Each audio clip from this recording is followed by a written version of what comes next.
To ಸದನ blogs ಇನ್ ಕನ್ನಡ. ನಾನು ನಿರ್ಮಲಾ. ಬನ್ನಿ ಇವತ್ತಿನ ವಿಡಿಯೋನ ಶುರು ಮಾಡ್ತಾ ಇದ್ದೀನಿ. ಇವತ್ತಿನ ವಿಡಿಯೋದಲ್ಲಿ ನಿಮಗೊಂದು ಯೂಸ್ಫುಲ್ ಆದಂಥ ವಿಡಿಯೋ ಅಂತಲೇ ಹೇಳ್ಬೋದು. ಸೊ ವೆಯ್ಟ್ ಲಾಸ್ ಮಾಡೋರಿಗೆ ಇದಂತೂ 100% ಈ ಒಂದು ವಿಡಿಯೋ ತುಂಬಾ ಯೂಸ್ ಆಗುತ್ತೆ. ಕೆಲವೊಂದಷ್ಟು ಮಾಹಿತಿಗಳನ್ನು ನಿಮಗೆ ಕೊಡ್ತೀನಿ. ಸೊ ವಿಡಿಯೋನ ಸ್ಕಿಪ್ ಮಾಡದೆ ಕೊನೆಯವರೆಗೂ ನೋಡಿ, ಓಕೆನಾ?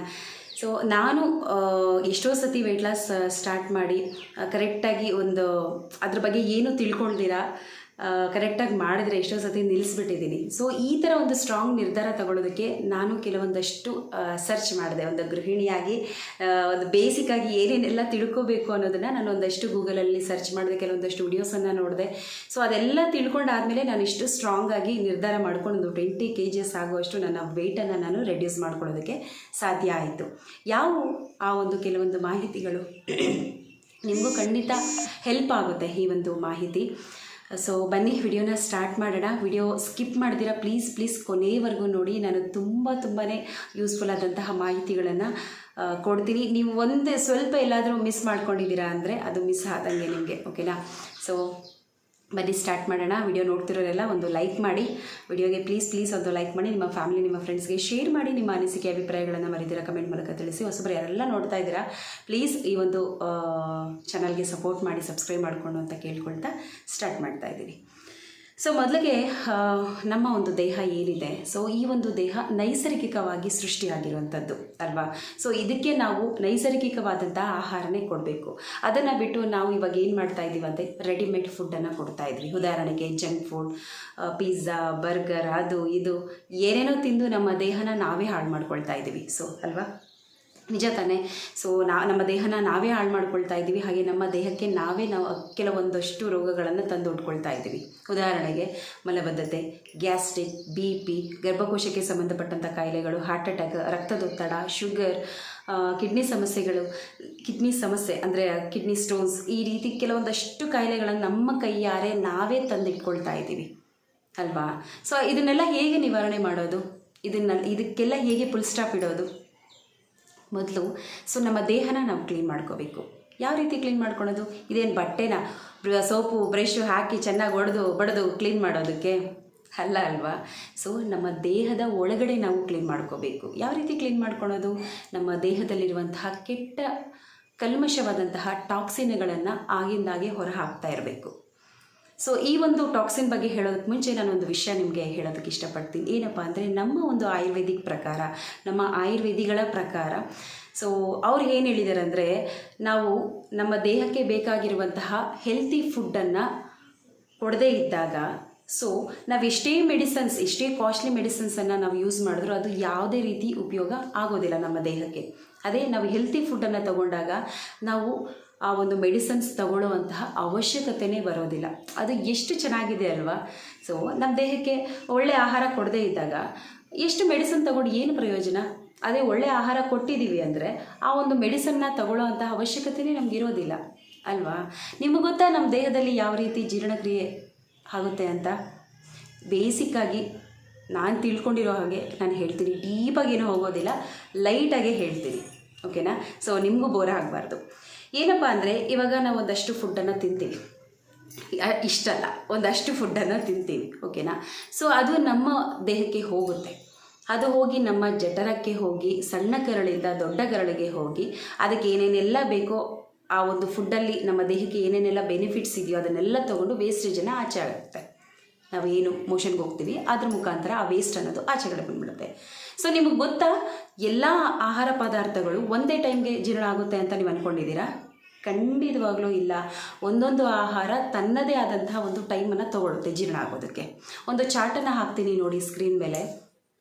ಅದನ್ನು ನೋಡಿದಾಗ ನಿಜವಾಗ್ಲೂ ನೀವು ತುಂಬಾ ಶಾಕ್ ಆಗ್ತೀರ.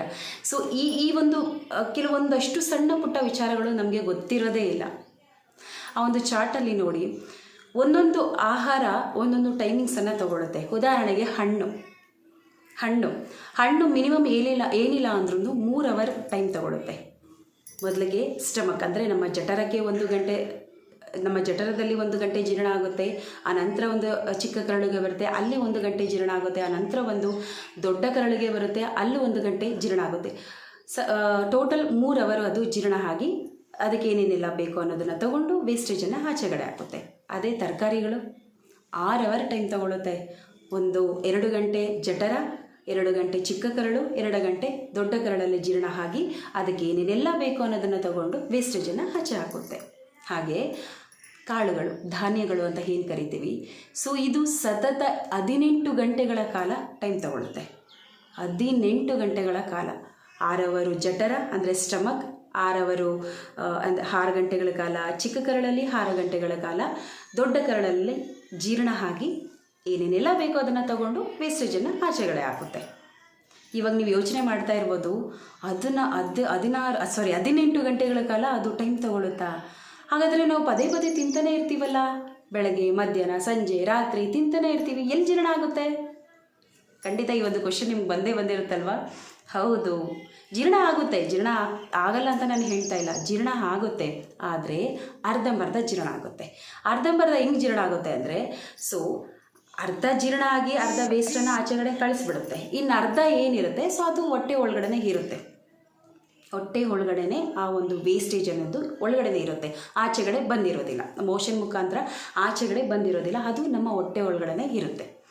ಸೊ ಅದು ಏನೆಲ್ಲ ಆ ಒಂದು ವೇಸ್ಟ್ ಏನು ಹಳೆ ಊಟ ಇರುತ್ತೆ, ನಾವು ಪದೇ ಪದೇ ಮೇಲಿನ ಮೇಲೆ ತಿಂತಾ ಇರ್ತೀವಲ್ಲ, ನಾವು ಫಸ್ಟು ಇವಾಗ ಬೆಳಗ್ಗೆ ಅಷ್ಟು ತೊಗೊಂಡಿರ್ತೀವಿ, ಬೆಳಗ್ಗೆ ಅಷ್ಟು ತೊಗೊಂಡಿರ್ತೀವಿ.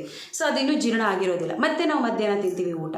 ಆ ಬೆಳಗ್ಗೆ ಏನಿರುತ್ತೆ ಸೊ ಅದು ತಿಂದಿರೋದು ಅರ್ಧ ಮಾತ್ರ ಜೀರ್ಣ ಆಗಿರುತ್ತೆ. ಸೊ ಇನ್ನು ಅರ್ಧ ಹಾಗೆ ಇರುತ್ತೆ. ಮತ್ತು ನಾವು ಮಧ್ಯಾಹ್ನ ತೊಗೊಂಡಾಗ ಮತ್ತೆ ಅದನ್ನು ಜೀರ್ಣ ಮಾಡ್ಕೊಳೋದಕ್ಕೆ ಟ್ರೈ ಮಾಡುತ್ತೆ ನಮ್ಮ ದೇಹ. ಓಕೆನಾ? ಸೊ ಆ ಹಳೆ ಫುಡ್ ಏನಿರುತ್ತೆ ಅದಿನ್ನೂ ಜೀರ್ಣ ಆಗಿರೋದಿಲ್ಲ, ಅದಿನ್ನೂ ಆಚೆಗಡೆ ಬಂದಿರೋದಿಲ್ಲ. ಸೊ ಮತ್ತೆ ಮೇಲಿನ ಮೇಲೇ ನಾವು ತಿಂತಾನೇ ಇರ್ತೀವಿ. ಸೊ ಆವಾಗ ಏನಾಗುತ್ತೆ ಅಂದರೆ, ನಮ್ಮ ಚಿಕ್ಕ ಕರಳು ಏನಿದೆ, ಸಣ್ಣ ಕರಳು ಅಂತ ಏನು ಕರಿತೀವಿ, ಸೊ ಆ ಒಂದು ಕರಳ ಮೇಲೆ ಲೇಯರ್ ಆಗಿ ಆ ಒಂದು ವೇಸ್ಟ್ ಅನ್ನೋದು ಕೂತ್ಕೊಳ್ಳುತ್ತೆ. ಈ ಚೆನ್ನಾಗಿ ಕಾಯಿಸಿದ್ರೆ ಹಾಲಿನ ಕೆನೆ ಕಟ್ಟುತ್ತೆ ನೋಡಿ, ಒಂದು ಲೇಯರಾಗಿ, ಆ ರೀತಿ ಆ ಒಂದು ಸಣ್ಣ ಕರಳ ಮೇಲೆ ಕೂತ್ಕೊಳ್ಳುತ್ತೆ. ನಮ್ಮ ದೇಹದ ಕೆಲವೊಂದು ಭಾಗಗಳಿಗೂ ಹೋಗಿ ಸೇರಿಕೊಳ್ಳುತ್ತೆ ಆ ಒಂದು ವೇಸ್ಟ್ ಅನ್ನೋದು. ನೋಡಿ, ಆ ಒಂದು ವೇಸ್ಟಿಂದ, ಆ ಒಂದು ಕಸದಿಂದ ಏನೇನೆಲ್ಲ ಎಫೆಕ್ಟ್ ಆಗುತ್ತೆ ಅಂತ ನಾನು ಹೇಳ್ತಾ ಹೋಗ್ತೀನಿ. ನೋಡಿ, ಇದನ್ನೆಲ್ಲ ತಿಳ್ಕೊಂಡಾಗ ನನಗೆ ನಿಜವಾಗ್ಲೂ ಇಷ್ಟೆಲ್ಲ ತಪ್ಪು ಮಾಡ್ತಾ ಇದ್ದೀವಾ ನಾವು ಅಂತ ನನಗೆ ಶಾಕ್ ಆಗೋಯಿತು. ಸೊ ಅದಕ್ಕೋಸ್ಕರ 1 ದಿನ 2 ದಿನ ಮಾಡಿ ಮುಗಿಸೋವಂಥದ್ದಲ್ಲ ಈ ಒಂದು ವೆಯ್ಟ್ ಲಾಸ್ ಅನ್ನೋದು. ನಮ್ಮ ಆರೋಗ್ಯನ ನಾವು ಕಾಪಾಡ್ಕೊಳ್ಳೋದು ಲೈಫ್ ಲಾಂಗ್ ನಾವು ಇದನ್ನು ಅಳವಡಿಸ್ಕೊಂಡ್ಬಿಡ್ಬೇಕು. ಸೊ ಇವೆಲ್ಲ ತಿಳ್ಕೊಂಡಾಗ ನಿಜವಾಗ್ಲೂ ಊಟದ ಒಂದು ಸಹವಾಸಕ್ಕೆ ಹೋಗ್ತಾ ಇಲ್ಲ. ಎಷ್ಟು ಬೇಕೋ ಅಷ್ಟು ತಗೊಳ್ತೀನಿ, ತಿಂತೀನಿ, ಬೇಗ ಜೀರ್ಣ ಮಾಡ್ಕೊಳ್ತೀನಿ, ಇದನ್ನೆಲ್ಲ ತಿಳ್ಕೊಂಡ್ಮೇಲೆ. ಸೊ ಇವಾಗ ಅದು ಆ ಒಂದು ಸಣ್ಣ ಕರಳಿಗೆ ಹೋಗಿ ಆ ಒಂದು ಲೇಯರ್ ಆಗಿ ಕೂತ್ಕೊಳ್ಳುತ್ತಲ್ವ. ಸೊ ದೇಹದ ಕೆಲವೊಂದಷ್ಟು ಭಾಗಗಳಿಗೆ ಹೋಗಿ ಅದು ಸೇರಿಕೊಳ್ಳುತ್ತೆ. ಅದು ಏನಾಗುತ್ತೆ ಅಂದರೆ, ಆ ಒಂದು ಲೇಯರ್ ಆಗಿ ಏನು ಕೂತ್ಕೊಂಡಿರುತ್ತೆ ಸೊ ಅದರಲ್ಲಿ ಕೆಲವೊಂದಷ್ಟು ಬ್ಯಾಕ್ಟೀರಿಯಾಗಳು ಶುರು ಆಗೋದಕ್ಕೆ ಹೋಗುತ್ತೆ. ಅದೇನಾಗುತ್ತೆ ಅಂದರೆ, ಆ ಒಂದು ಬ್ಯಾಕ್ಟೀರಿಯಾಗಳ ಮುಖಾಂತರನೇ ಬರುವಂತಹದ್ದೇ ಕಾಯಿಲೆಗಳು, ಡಿಸೀಸಸ್ ಅಂತ ಏನು ಕರಿತೀವಿ, ಆ ಕಾಯಿಲೆಗಳು ಶುರುವಾಗುತ್ತೆ. ಕೆಲವೊಂದಷ್ಟು ನಾನಾ ರೂಪಗಳನ್ನು ತಾಳ್ಕೊಳ್ಳುತ್ತೆ ಆ ಒಂದು ಕಾಯಿಲೆ. ಉದಾಹರಣೆಗೆ, ಆ ಒಂದು ವೇಸ್ಟ್ ಏನಿರುತ್ತೆ ಆ ಕರಳ ಮೇಲೆ ಕೂತಿರೋವಂಥದ್ದು ನಮ್ಮ ದೇಹದ ಕೆಲವೊಂದು ಭಾಗಗಳಿಗೆ ಸೇರಿಕೊಂಡಿರುತ್ತಲ್ವ ಆ ಒಂದು ವೇಸ್ಟ್ ಅನ್ನೋದು. ಸೊ ಅದು ಫಸ್ಟು ಸ್ಟಾರ್ಟ್ ಆಗುವಂಥದ್ದೇ ಕಾನ್ಸ್ಟಿಪೇಷನ್ ಪ್ರಾಬ್ಲಮ್, ಮಲಬದ್ಧತೆ, ಮೂಲವ್ಯಾಧಿ ಅಂತ ಏನು ಕರಿತೀವಿ. ಸೊ ಅದು ಸ್ಟಾರ್ಟ್ ಆಗುತ್ತೆ. ಅದು ಒಂದು ರೀತಿ ಹೆಂಗೆ ಅಂದರೆ, ನಮ್ಮ ದೇಹಕ್ಕೆ ಆ ಒಂದು ಆ ಒಂದು ಮಲಬದ್ಧತೆ ಏನಿದೆ, ಕಾನ್ಸ್ಟಿಪೇಷನ್ ಏನಿದೆ, ನಾನಾ ಕಾಯಿಲೆಗಳಿಗೆ ಒಂದು ತಾಯಿ ಇದ್ದಂಗೆ ಅದು. ಹೌದು, ಆ ಒಂದು ವೇಸ್ಟ್ ಆಚೆಗಡೆ ಹೋಗಲಿಲ್ಲ ಅಂದರೆ ಕಾಯಿಲೆಗಳಿಗೆಲ್ಲ ಅದೇ ದಾರಿ ಮಾಡಿಕೊಡ್ತಾ ಇರೋದು ಅಲ್ವಾ. ವೇಸ್ಟ್ ಆಚೆ ಹೋದರೆ ಅದು ಯಾವುದೇ ರೀತಿಯಾದ ಸಮಸ್ಯೆಗಳು ಬರೋದಿಲ್ಲ. ನಾವು ಮೇಲಿಂದ ಮೇಲೆ ಏನು ತಿಂತಾ ಇರ್ತೀವಿ, ಹಳೆ ಫುಡ್ಡನ್ನು ಹಂಗೆ ಇಟ್ಕೊಂಡಿರುತ್ತೆ, ಅರ್ಧಂಬರ್ಧ ಆಚೆಗಳು ಕಳಿಸಿರುತ್ತೆ. ಸೊ ಸರಿಯಾಗಿ ಮೋಷನ್ ಹೋಗಿರೋದಿಲ್ಲ. ಆ ಒಂದು ಮೋಷನ್ನೇ ಎಲ್ಲ ಕಾಯಿಲೆಗಳಿಗೆ ತಾಯಿ ಇದ್ದಂಗೆ. ಹೌದು, ಉದಾಹರಣೆಗೆ ಕಾಯಿಲೆಗಳು ಹೇಳ ನಾನು, ಶುಗರ್, BP, ಗರ್ಭಕೋಶಕ್ಕೆ ಸಂಬಂಧಪಟ್ಟಂತಹ ಕಾಯಿಲೆಗಳು, ಏನದು PCOD, PCOS, ರಕ್ತದೊತ್ತಡ ಅಂದರೆ ಹಾರ್ಟ್ ಅಟ್ಯಾಕ್ಸ್, ಕಿಡ್ನಿ ಸಮಸ್ಯೆಗಳು, ಆ ವೇಸ್ಟ್ ಎಲ್ಲ ಹೋಗಿ ಸೇರಿರೋದಪ್ಪ ಹಲ್ಲಲ್ಲಿ. ಇವಾಗ ಕಿಡ್ನಿ ಸಮಸ್ಯೆ, ಕಿಡ್ನಿ ಸ್ಟೋನ್ ಅಂತ ಹೇಳ್ತೀರಿ, ಆ ವೇಸ್ಟೇ ಹೋಗಿ ಆ ಒಂದು ಕಿಡ್ನಿ ಸ್ಟೋನ್ ಆಗಿ ರೂಪಾಂತರ ಆಗಿರೋದು. ಮತ್ತು ಈ ಗರ್ಭಕೋಶಗಳಲ್ಲಿ ನೀರಿನ ಗುಳ್ಳೆಗಳು ಅಂತ, ಆ ವೇಸ್ಟೇ ಹೋಗಿ ಅಲ್ಲಿ ಆ ಒಂದು ಗುಳ್ಳೆಗಳ ರೀತಿ ಬಂದು ಕಾಯಿಲೆಗಳಿಗೆ ದಾರಿ ಮಾಡಿಕೊಡ್ತಾ ಇರೋಂಥದ್ದು. ಹಾರ್ಟ್ ಅಟ್ಯಾಕ್, ರಕ್ತದೊತ್ತಡ, ಆ ಒಂದು ವೇಸ್ಟ್ ಏನಿರುತ್ತಲ್ವ, ಸೊ ಅದು ನಮ್ಮ ದೇಹದ ಪ್ರತಿಯೊಂದು ಕಣಕ್ಕೂ ಸೇರಿ ಆ ಒಂದು ವೇಸ್ಟು ಪ್ರತಿಯೊಂದು ಕಣಕ್ಕೂ ಸೇರಿ ರಕ್ತದ ಒತ್ತಡವನ್ನು ಜಾಸ್ತಿ ಮಾಡುತ್ತೆ. ರಕ್ತದ ಒತ್ತಡ ಜಾಸ್ತಿ ಆದಾಗ ಏನಾಗುತ್ತೆ, ಹಾರ್ಟ್ ಅಟ್ಯಾಕ್ಸ್ ಬರೋದಕ್ಕೆ ಶುರುವಾಗುತ್ತೆ.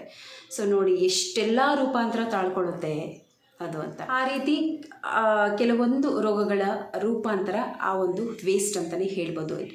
ಕಾನ್ಸ್ಟಿಪ್ಯೂಷನ್ ಪ್ರಾಬ್ಲಮಿಂದನೇ ಆ ಒಂದು ಕಾಯಿಲೆಗಳು ನಮ್ಮ ದೇಹಕ್ಕೆ ಬರುವಂಥದ್ದು. ನಿಮಗೆ ಗೊತ್ತಾ, ನಾವೇನಾದರೂ ದಪ್ಪ ಆಗಿದ್ದೀವಿ ಅಂದರೆ ಫಸ್ಟು ನಮ್ಮ ಹೊಟ್ಟೆ ಭಾಗನೇ ದಪ್ಪ ಆಗುವಂಥದ್ದು. ಹೌದು, ನಮ್ಮ ಹೊಟ್ಟೆ ಭಾಗನೇ ಬೇಗ ಬೆಳೆಯುತ್ತೆ. ನಾವು ದಪ್ಪ ಆಗ್ತಾಯಿದ್ದೀವಿ ಅಂದರೆ ನಮ್ಮ ಹೊಟ್ಟೆ ಭಾಗ ಬೇಗ ಬೆಳ್ಕೊಳ್ಳುತ್ತೆ. ಆ ಒಂದು ಲೇಯರಾಗಿ ಏನು ಕೂತಿರುತ್ತೆ ನಮ್ಮ ಕರುಳಿನ ಮೇಲೆ, ಸೊ ಅದು ಒಂದಿನಕ್ಕೆ ಹೆವಿ ಆಗ್ತಾ ಹೋಗ್ತಾ ಇದೆ. ಲೇಯರ್ ಆಗಿ ಹೆವಿ ಆಗ್ತಾ ಹೋಗ್ತಾ ಇರುತ್ತೆ. ಸೊ ಆವಾಗ ನಮ್ಮ ದೇಹ ಬೆಳೆಯೋದಕ್ಕೆ ಶುರುವಾಗುತ್ತೆ. ನಮ್ಮ ದೇಹದಲ್ಲಿ ಕೆಲವೊಂದಷ್ಟು ಭಾಗಗಳಿಗೆ ಆ ಒಂದು ಕೊಬ್ಬಿನಾಂಶ ಅನ್ನೋದು, ಕೊಲೆಸ್ಟ್ರಾಲ್ ಅನ್ನೋದು ಸೇರಿಕೊಂಡಿರುತ್ತೆ. ಓಕೆನಾ. ಸೊ ಅವಾಗ ಏನಾಗುತ್ತೆ, ನಾವು ದಪ್ಪ ಆಗ್ತೀವಿ. ದಪ್ಪ ಆದಾಗ ಕೆಲವೊಂದಷ್ಟು ಕಾಯಿಲೆಗಳು ಬರ್ತವೆ.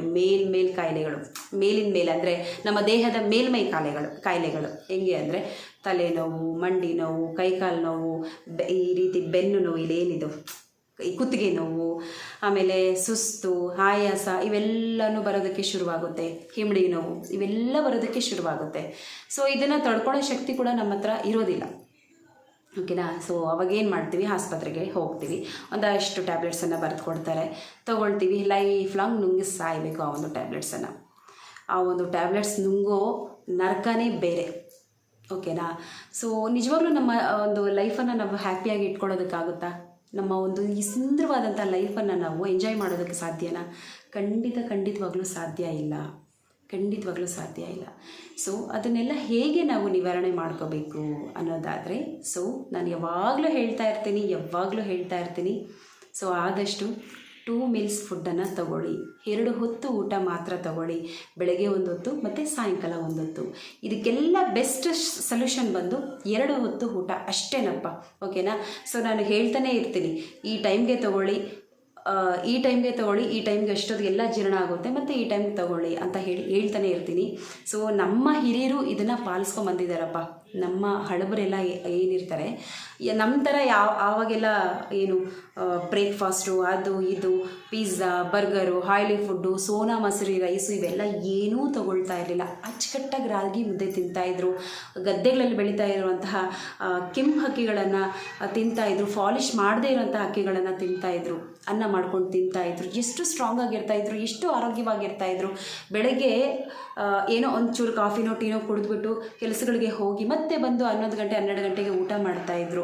ಸೊ ಓಕೆನಾ. ಸೊ ಆ ಒಂದು 11 ಗಂಟೆ 12 ಗಂಟೆಗೆ ಊಟ ಮಾಡಿ ಮತ್ತೆ ಯಾವುದೇ ರೀತಿ ಫುಡ್ಡನ್ನು ತೊಗೊಳ್ತಾ ಇರಲಿಲ್ಲ. ಹಾಗೆ 6 ಗಂಟೆ ಅಷ್ಟೊತ್ತಿಗೆ ಸೂರ್ಯ ಮುಳುಗೋ ಅಷ್ಟೊತ್ತಿಗೆ ಊಟನ ತೊಗೊಳ್ತಾ ಇದ್ರು. ಮತ್ತೆ ಬೆಳಗ್ಗೆ 4 ಗಂಟೆಗೆ ಎದ್ದು ಅವರ ಒಂದು ಕೆಲಸ ಕಾರ್ಯಗಳನ್ನು ಮಾಡಿಕೊಂಡು ಎಷ್ಟು ಚೆನ್ನಾಗಿತ್ತು ಆ ಒಂದು ರೊಟೀನ್ ಅವ್ರದ್ದು ಅಂದರೆ. ಬಟ್ ನಾವು ಆ ರೀತಿ ಮಾಡೋದಕ್ಕೆ ನಮ್ಗೆ ಇವಾಗ ಆ ಥರ ಅದೃಷ್ಟ ಇಲ್ಲ ಬಿಡಿ. ಓಕೆನಾ. ನಾವು ಮಾಡೋದಕ್ಕಾಗೋದಿಲ್ಲ ಆ ಒಂದು. ಬಟ್ ನಾವು ಈ ರೀತಿ ಮಾಡ್ಬೋದಲ್ವಾ, 2 meals ಫುಡ್ಡನ್ನು ತೊಗೊಂಡು ನಮ್ಮ ಹಳಬರು ಯಾವ ರೀತಿ ಮಾಡ್ತಾಯಿದ್ರು, ಸೊ ಆ ರೀತಿ ಮಾಡ್ಬೋದಲ್ವಾ ನಾವು. 2 meals ಫುಡ್ಡನ್ನು ತೊಗೊಂಡು ಹೊಟ್ಟೆನ ಆದಷ್ಟು ಖಾಲಿ ಬಿಡಬೇಕಪ್ಪ. ಆವಾಗ ಅವ್ರು ತಿಂತಾ ಇದ್ರಲ್ಲ, ಯಾವುದೇ ರೀತಿ ರೋಗ ರುಜಿನಗಳು ಯಾವುದೂ ಬರ್ತಾ ಇರಲಿಲ್ಲ, ಯಾವ ಸುಸ್ತು ಆಗ್ತಾ ಇರಲಿಲ್ಲ. ಎಷ್ಟು ಸ್ಟ್ರಾಂಗ್ ಆಗಿ ಕೆಲಸಗಳು ಮಾಡ್ತಾಯಿದ್ರು. 90 ವರ್ಷ 100 ವರ್ಷ 110 ವರ್ಷ ಬದುಕಿರುವಂತಹ ಉದಾಹರಣೆಗಳು ಸಹ ಇದ್ದಾವೆ. ಇವಾಗ ನಾವು 40 ಹೆಚ್ಚಂದರೆ 60 ಒಳಗಡೆ ಡಮಾರ್, ಅದು ಇದು ಕಾಯಿಲೆ ಬಂದು ಹೋಯ್ತು ಜೀವ. ಆ ರೀತಿ ಆಗೋಗ್ಬಿಟ್ಟಿದೆ ಇವಾಗಿನ ಒಂದು ಜನ್ರೇಷನಲ್ಲಿ. ಓಕೆನಾ. ಸೊ ಅದಕ್ಕೆ ಹೇಳ್ತಾ ಇರೋದು ನಾನು, ಆದಷ್ಟು 2 meals ಫುಡ್ಡನ್ನು ತೊಗೊಳ್ಳಿ. ಸೊ ಇದನ್ನು ಯಾವ ರೀತಿ ತಗೊಳ್ಳೋದು ಏನು ಅನ್ನೋದನ್ನು ಇವಾಗ ಹೇಳ್ತಾ ಹೋಗ್ತೀನಿ. ದಯವಿಟ್ಟು ಗಮನ ಇಟ್ಟು ಕೇಳಿ. ಓಕೆನಾ. ಸೊ ನಾನು ಹೇಳೋ ಪ್ರಕಾರ 2 meals ಫುಡ್ಡು, ಅದರಲ್ಲಿ ನಾನು ಆವಾಗಲೇ ಹೇಳಿದೆ, ಹಣ್ಣು ಎಷ್ಟೊತ್ತಿಗೆ ಜೀರ್ಣ ಆಗುತ್ತೆ, ತರಕಾರಿಗಳು ಎಷ್ಟೊತ್ತಿಗೆ ಜೀರ್ಣ ಆಗುತ್ತೆ, ಕಾಳುಗಳು ಎಷ್ಟೊತ್ತಿಗೆ ಜೀರ್ಣ. ಅಕ್ಕಿ ಕಾಳು ಸಹ ಒಂದು ಕಾಳೆ. ಅಕ್ಕಿ ಒಂದು ಕಾಳೆ 18 ಅವರು ಅದು ಟೈಮ್ ತೊಗೊಳುತ್ತೆ. 18 ಅವರು ಟೈಮ್ ತೊಗೊಳುತ್ತೆ.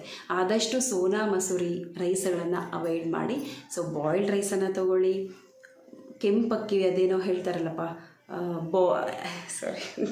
ಬ್ರೌನ್ ರೈಸ್ ಅಂತ ಇದ್ದೀನಿ. ಬ್ರೌನ್ ರೈಸ್ ತಗೊಳ್ಳಿ. ಹೆಲ್ತಿ ಆದಂತಹ ಒಂದು ರೈಸು, ಜಾಸ್ತಿ ಈ ಕ್ಯಾಲರೀಸು ಮತ್ತು ಈ ಶುಗರ್ ಕಂಟೆಂಟ್ ಜಾಸ್ತಿ ಇರುವಂತಹ ಪದಾರ್ಥಗಳನ್ನು ಅವಾಯ್ಡ್ ಮಾಡಿ ಆ ರೀತಿಯಾದಂಥ ಫುಡ್ಡನ್ನು ತಗೊಳ್ಳೋದಕ್ಕೆ ಪ್ರಯತ್ನ ಪಡಿ. ಓಕೆನಾ. ನಮ್ಮ ದೇಹದಲ್ಲಿ ನಾವು ಹುಟ್ಟಿದಾಗಲೇ ನಮ್ಮ ದೇಹದಲ್ಲಿ ಒಂದು ಪವರ್ ಅನ್ನೋದು ಬಂದಿದೆ. ಏನಪ್ಪ ಒಂದು ಪವರ್ ಅನ್ನೋದಾದರೆ, ಸೊ ಗುಣಪಡಿಸುವಂತಹ ಕಾರ್ಯವಿಧಾನ ಅನ್ನೋ ಒಂದು ಶಕ್ತಿ ನಮ್ಮಲ್ಲಿ ಇದೆ. ಇದನ್ನು ಏನು ಹೇಳ್ತಾರೆ ಅಂದರೆ ಹೀಲಿಂಗ್ ಪವರ್ ಅಂತ ಕರೀತಾರೆ ಇಂಗ್ಲೀಷಲ್ಲಿ. ನನಗೆ ಅಷ್ಟೊಂದು ಇಂಗ್ಲೀಷ್ ಗೊತ್ತಿಲ್ಲಪ್ಪ, ಕೇಳಿದ್ದೀನಿ. ಹೀಲಿಂಗ್ ಪವರ್ ಅಥವಾ ಹೀಲಿಂಗ್ ಮೆಕಾನಿಸಮ್ ಅಂತ ಏನೋ ಕರೀತಾರೆ ಇದನ್ನು. ಓಕೆನಾ. ಗುಣಪಡಿಸುವಂತಹ ಕಾರ್ಯವಿಧಾನ ಅಂತ ಕರಿತೀವಿ. ಸೊ ಇದು ನಮ್ಮ ದೇಹಕ್ಕೆ ಹೆಂಗೆ ಅಂದರೆ, ಇವಾಗ ನಮ್ಮ ಮನೆಗಳಲ್ಲಿ ನಮ್ಮ ತಾಯಿ ಹೆಂಗೋ ಪ್ರತಿಯೊಂದೂ ಅವರು ಕೆಲಸ ನೋಡ್ಕೊಳ್ತಿರ್ತಾರೆ, ಪ್ರತಿಯೊಂದೂ ಮೇಂಟೈನ್ ಮಾಡ್ತಿರ್ತಾರೆ. ಸೊ ಹಾಗೆ ನಮ್ಮ ದೇಹದಲ್ಲಿ ಆ ಒಂದು ಗುಣಪಡಿಸುವಂಥ ಕಾರ್ಯವಿಧಾನ ಏನಿದೆ ಪ್ರತಿಯೊಂದನ್ನು ಸಹ ಅದು ನೋಡ್ಕೊಳ್ತಾ ಇರುತ್ತೆ. ಓಕೆನಾ. ಸೊ ಇವಾಗ ನಾವು ಅದನ್ನು ಏನು ಮಾಡಿದ್ದೀವಿ ಅಂದರೆ ತುಂಬಾ ಡಿಸ್ಟರ್ಬ್ ಮಾಡ್ತಾ ಇದ್ವಿ, ಅದನ್ನು ತುಂಬಾ ಕೆಣಕ್ತಾ ಇದ್ವಿ. 24 ಗಂಟೆನೂ ಅದಕ್ಕೆ ಊಟ ಕೊಟ್ಟು ಜೀರ್ಣ ಮಾಡೋದಕ್ಕೆ ಬಿಟ್ಬಿಟ್ಟಿದ್ದೀವಿ. ಅದನ್ನು ನಾವು ತಿಂದಿರೋವಂಥ ಆಹಾರ ಕರಗಿಸೋದಕ್ಕೆ ಬಿಟ್ಬಿಟ್ಟಿದ್ದೀವಿ. ಬೇರೆ ಇವೇನೆಲ್ಲ ಕಾಯಿಲೆಗಳಿದ್ದಾವೆ, ಈ ಕಿಡ್ನಿ ಸಮಸ್ಯೆಗಳು, ಗರ್ಭಕೋಶಕ್ಕೆ ಸಂಬಂಧಪಟ್ಟಂಥ ಸಮಸ್ಯೆಗಳು, BP, ಶುಗರ್, ಇವೆಲ್ಲ ಏನೇನಿದ್ದಾವೆ, ಸೊ ಇದಕ್ಕೆ ನಾವು ಆ ಒಂದು ಕಾಯಿಲೆಗಳನ್ನು ಓಡಿಸೋದಕ್ಕೆ ಅದಕ್ಕೆ ಟೈಮ್ ಕೊಡ್ತಾ ಇಲ್ಲ. ಅದೇನು ಮಾಡ್ತಾ ಇದೆ, ನಮ್ಮ ತಿಂದಿರುವಂಥ ಆಹಾರನ ಜೀರ್ಣ ಮಾಡ್ಕೊಳ್ಳೋದಕ್ಕೆ ಅದು ಟೈಮ್ ತಗೊಳ್ತಾ ಇದೆ. ಸೊ ಅದೇ ಹೇಳ್ತಾ ಇರೋದು, ಆದಷ್ಟು ನಮ್ಮ ದೇಹಕ್ಕೆ ನಾವು ಎಷ್ಟು ಊಟ ಬೇಕೋ ಅಷ್ಟು ಊಟನ ತಗೊಂಡು ಸೊ ಅದಕ್ಕೆ ಬೇರೆ ಕೆಲಸ ಮಾಡೋದಕ್ಕೆ ಬಿಟ್ಬಿಡಬೇಕು. ಹೊಟ್ಟೆ ಹಸುವಾಗೋದಕ್ಕೆ ಬಿಡಬೇಕು, ಹೊಟ್ಟೆ ಖಾಲಿ ಬಿಡಬೇಕು.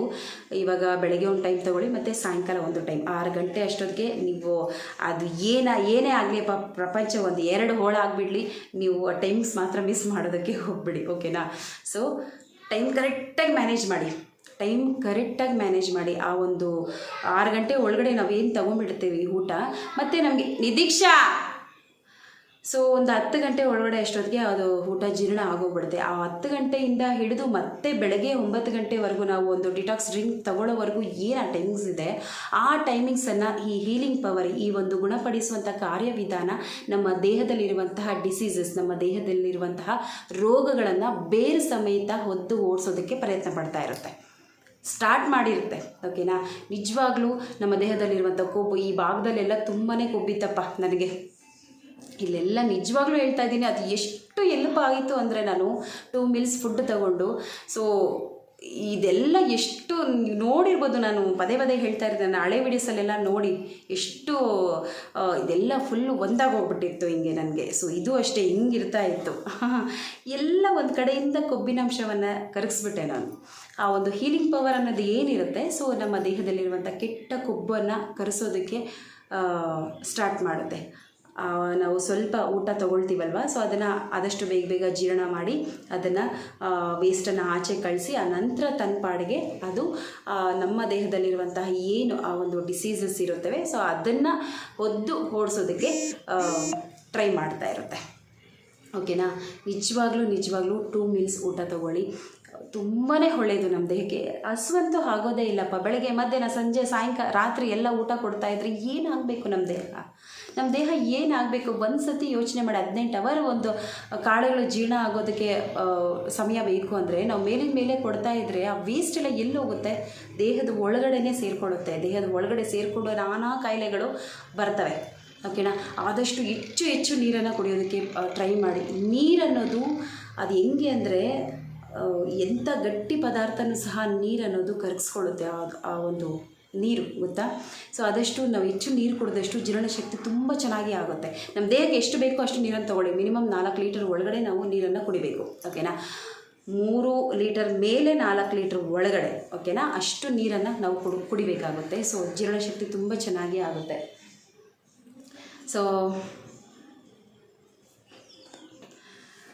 ಆದಷ್ಟು 2 times ಫುಡ್ಡನ್ನು ತೊಗೊಂಡು ನಮ್ಮ ಒಂದು ವೆಯ್ಟನ್ನು ನಾವು ಲಾಸ್ ಮಾಡ್ಕೋಬೇಕಾಗುತ್ತೆ. ವೆಯ್ಟ್ ಲಾಸ್ ಜೊತೆಗೆ ಸಾಕಷ್ಟು ಕಾಯಿಲೆಗಳು ನಮ್ಮಿಂದ ದೂರ ಆಗಿಬಿಡ್ತವೆ ಗೊತ್ತಾ. ಸಾಕಷ್ಟು ಕಾಯಿಲೆಗಳು ದೂರ ಆಗಿಬಿಡ್ತವೆ. ನೀವು 1 ತಿಂಗಳು ಟ್ರೈ ಮಾಡಿ ನೋಡಿ, ನಿಜವಾಗ್ಲೂ ಎಷ್ಟು ಒಳ್ಳೆ ರಿಸಲ್ಟ್ ಸಿಗುತ್ತೆ ಅಂದರೆ, ನಾನು ಹೇಳಿರೋ ಮಾತು ನಿಮಗೆ 100% ಇದು ವರ್ಕ್ ಆಗೇ ಆಗುತ್ತೆ. ನಾನು ಏನು ಇಷ್ಟೊತ್ತಿಗೆ ಹೇಳಿದೆ, ಈ ಮಾತುಗಳು ನಿಜವಾಗ್ಲೂ ನಿಮಗೆ 100% ವರ್ಕ್ ಆಗುತ್ತೆ. ಖಂಡಿತ ಒಂದು ಸತಿ ಟ್ರೈ ಮಾಡಿ. ಒಂದು ತಿಂಗಳು ಟ್ರೈ ಮಾಡಿ ನೋಡಿಯಪ್ಪ, ಅದು ನಿಮಗೆ ಒಳ್ಳೆ ಬೆನಿಫಿಟ್ಸ್ ನಿಮಗೆ ಸಿಗದೇ ಇದ್ದರೆ ಆವಾಗ ನನ್ನನ್ನು ಕೇಳಿ.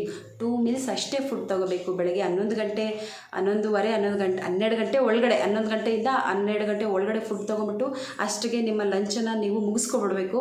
ಮತ್ತು ಆ ಒಂದು 12, 1, 2, 3, 4 ಗಂಟೆವರೆಗೂ ಏನಿದೆ ಚೆನ್ನಾಗಿ ನೀರು ಕುಡಿಬೇಕು. 4 ಗಂಟೆಗೆ ನಿಮ್ಗೆ ಹಸುವಾಗುತ್ತೆ, ಖಂಡಿತ ಹಸುವಾಗೇ ಆಗುತ್ತೆ. ಲೈಟಾಗಿ ಡ್ರೈ ಫ್ರೂಟ್ಸ್ ತೊಗೊಳ್ಳಿ. ಅನಂತರ ಬಂದು 6 ಗಂಟೆ ಒಳಗಡೆ ನಿಮ್ಮ ಡಿನ್ನರನ್ನು ಮುಗಿಸ್ಕೊಳ್ಳಿ. ಓಕೆನಾ? ನೀವು ಡಿನ್ನರ್ ಮುಗಿಸ್ಕೊಂಡು ಆದಮೇಲೆ ಮತ್ತೆ ನೈಟ್ಗೆ ನೀವು ಯಾವುದೇ ರೀತಿಯಾದ ಫುಡ್ಡನ್ನು ತೊಗೊಬಿಟ್ಟು ಹಸುವಾಗೋದಿಲ್ಲ, ಖಂಡಿತವಾಗ್ಲೂ ಹಸುವಾಗೋದಿಲ್ಲ. ಅದು ನೀವು ಮೈಂಡಲ್ಲಿ ಸೆಟ್ ಮಾಡ್ಕೊಂಬಿಟ್ಟಿರ್ತೀರ. ಓಕೆನಾ? ಅಯ್ಯೋ ನಾನು ನೈಟ್ ಊಟ ಮಾಡದೇ ಇದ್ದರೆ ಹಸುವಾಗೋಗ್ಬಿಡುತ್ತೆ, ಸುಸ್ತಾಗೋಗ್ಬಿಡುತ್ತೆ, ಹಂಗಾಗೋಗ್ಬಿಡುತ್ತೆ. ಖಂಡಿತವಾಗ್ಲೂ ಏನೂ ಇಲ್ಲ, ಆರಾಮಾಗಿರ್ಬೋದು. ಓಕೆನಾ? ನಿಜವಾಗ್ಲೂ ಹಸುವಾಗೋದಿಲ್ಲ. ಟ್ರೈ ಮಾಡಿ. ಓಕೆ? ಸೊ 10 ಗಂಟೆಗೆ ಎಲ್ಲ ಜೀರ್ಣ ಆಗುತ್ತೆ. ಮತ್ತು 10 ಗಂಟೆಯಿಂದ ಏನು ಆ ಒಂದು ಟೈಮಿಂಗ್ಸ್ ಇದೆ, ನೈಟೆಲ್ಲ ಫುಲ್ಲು ಬೆಳಗ್ಗೆ 9 ಗಂಟೆ ಆ ಟೈಮಿಂಗ್ಸ್ ಇದೆ. ಎಷ್ಟು ಚೆನ್ನಾಗಿ ಆ ಒಂದು ಹೀಲಿಂಗ್ ಪವರ್ ಅನ್ನೋದು ಕೆಲಸ ಮಾಡ್ತಾ ಇರುತ್ತೆ ನಮ್ಮ ದೇಹದಲ್ಲಿ ಅನ್ನೋದು ನಿಮಗೆ ಒಂದು ವಾರ 15 ದಿನಕ್ಕೆ ನಿಮ್ಮ ದೇಹದಲ್ಲಿ ನೀವು ಚೇಂಜಸನ್ನು ನೋಡ್ಬೋದು. ಓಕೆನಾ? ಸೊ ತುಂಬ ಮಾತಾಡ್ಬಿಟ್ಟೆ ಅಂತ ಅಂದ್ಕೊಳ್ತೀನಿ, ಯಾಕಂದರೆ ನಾನು ಅಷ್ಟು ಸ್ಟ್ರಾಂಗಾಗಿ ನಿರ್ಧಾರ ತೊಗೊಂಡ್ಬಿಟ್ಟಿದ್ದೀನಿ ಅಪ್ಪ. ಸೊ ಇದು ನಾನು ಬೇಸಿಕ್ಕಾಗಿ ತಗೊಂಡು ಇಷ್ಟು ಸ್ಟ್ರಾಂಗಾಗಿ ನಿರ್ಧಾರ ತಗೊಂಡು ನನ್ನ ಒಂದು ವೆಯ್ಟನ್ನು ನಾನು ರೆಡ್ಯೂಸ್ ಮಾಡ್ಕೊಂಡಿರೋ ಅಂಥದ್ದು. ಸೊ ಇದಾಗಿದ್ದಪ್ಪ ಇವತ್ತಿನ ವಿಡಿಯೋ. ಖಂಡಿತ ನೀವೆಲ್ಲರಿಗೂ ಈ ಒಂದು ವಿಡಿಯೋ ಇಷ್ಟ ಆಯಿತು ಅಂತ ಭಾವಿಸ್ತೀನಿ. ಇಷ್ಟ ಆದರೆ ಇನ್ನೊಬ್ಬರಿಗೆ ಶೇರ್ ಮಾಡಿ ಪ್ಲೀಸ್. ಹೀಗೆ ಒಂದು ಸತಿ ಆ ಒಂದು ಶೇರ್ ಬಟನನ್ನು ಹೊತ್ತಿ ನಿಮ್ಮ ಫ್ರೆಂಡ್ಸ್ ಮತ್ತು ಫ್ಯಾಮಿಲಿಗೆ ಶೇರ್ ಮಾಡಿಬಿಡಿ. ಓಕೆನಾ? ಹಾಗೆ ಇಷ್ಟೊತ್ತು ನೋಡ್ತಿರೋರು ಯಾರೆಲ್ಲ ಲೈಕ್ ಮಾಡಿಲ್ಲ, ಪ್ಲೀಸ್ ಒಂದು ಲೈಕ್ ಮಾಡಿ. ನಿಮ್ಮ ಫ್ಯಾಮಿಲಿ ಶೇರ್ ಮಾಡಿ. ಅದು ಬಂದ್ಬಿಟ್ಟಿದೆ, ಬಾಯ್ಪಾಠ ಆಗೋಗ್ಬಿಡುತ್ತೆ. ನಿಮ್ಮ ಫ್ಯಾಮಿಲಿ ಫ್ರೆಂಡ್ಸ್ಗೆ ಶೇರ್ ಮಾಡಿ, ಲೈಕ್ ಮಾಡಿ, ಕಮೆಂಟ್ ಮಾಡಿ ಅಂತ ಹೇಳಿ. ಹಾಗೆ ನಿಮ್ಗೇನು ಅನಿಸ್ತು ಅನ್ನೋದನ್ನು ನನಗೆ ಕಮೆಂಟ್ ಸೆಕ್ಷನಲ್ಲಿ ತಿಳಿಸಿ. ಓಕೆನಾ? So thank you for the watching. ಮತ್ತು ನಾಳೆ ಭೇಟಿ ಆಗ್ತೀನಿ. ಅಲ್ಲಿವರೆಗೂ ಸಮೃದ್ಧಿ ಸದನ ವ್ಲಾಗ್ಸ್ ಕನ್ನಡ ಚಾನಲ್ ನೋಡ್ತಾ ಇರಿ. Thank you for the watching. Bye bye.